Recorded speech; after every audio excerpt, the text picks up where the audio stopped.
Boebert was confronted about her being kicked out of Beetlejuice because she was vaping and groping her date. And you will never believe who she blamed. Congresswoman, I know it's, been a rough week. Or has it been? It's always hard whenever there's gravity put on the voters. I'm here to provide levity and lift burdens off of people. So anytime that they're carrying mine, it's something that kind of feel deep inside. But ultimately, all future date nights have been canceled, and I learned to check party affiliations before you go on a date. But all in all, it was mostly a lovely time, and I've taken responsibility for my actions. Would love to know how the musical ended, and I encourage people to go and see it. But it was a great time back in the district, seeing voters and. So how are the voters taking it? How are the voters taking it right now? Are they understanding at this moment? Yeah, there's a lot of folks who are certainly understanding, and they understand that it was a part of my personal life, my private time, something that I rarely indulge in. And right, Lauren, it was the Democrats. Oh gosh, how could we have made such a huge mistake blaming you for your own actions? The Democrats made you vape in the theater. The Democrats made you grope your date. Oh, Lauren, we couldn't see it. And you're back to being the levity for your voters. Because the gravity and the burden of these Democrats. Lauren, voters of Lauren's district, she is the burden.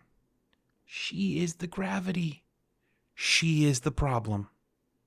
But she had a mostly lovely time that night, at least what she could remember.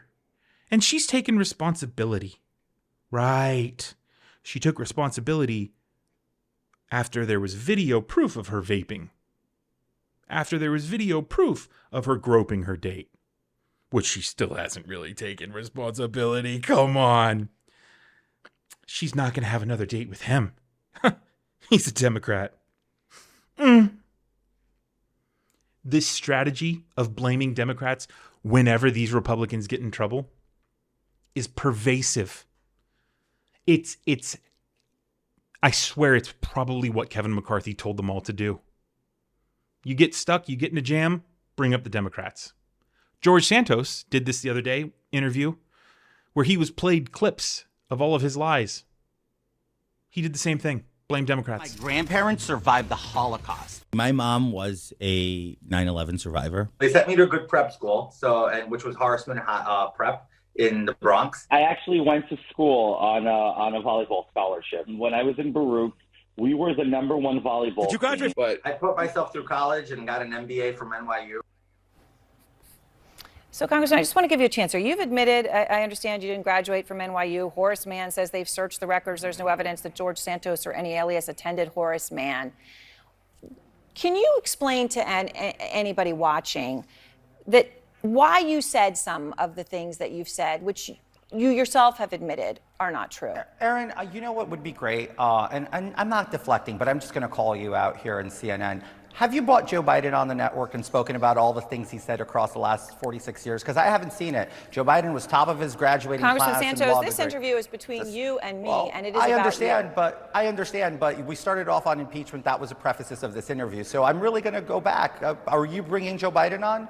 So when you bring Joe Biden on, it's completely irrelevant to the conversation. And to be very clear, you and I spoke this afternoon, and I said we would begin with impeachment and talk about many other things about you. You were well aware of that, so it would be unfair to claim anything otherwise. I'll continue to say, when CNN starts pressing Blumenthal, Elizabeth Warren, and Joe Biden, I'll continue to talk to you guys. But for now, no, I'm not answering these questions to you. I've done them extensively throughout many interviews, and people can see it elsewhere. All right. That behavior, that abhorrent, morally bankrupt, pathetic behavior is how the GOP works because they've got nothing. Their abortion policy. No. Ban on abortions. Completely anti-science. Completely anti-liberty. Completely anti-woman. Their their foreign policy. They can't stand up to Vladimir Putin and say what you're doing is wrong. You have to be so pathetic as a party. They want tax cuts when time and time again we've seen America thrive when corporations and the wealthiest pay their fair share in taxes. Anti-economics, anti-science, anti-freedom, anti-liberty. The Republican Party, the GOP, has nothing but problems. They're corrupt, they're a disease, and so they attract people like Lauren Boebert and George Santos.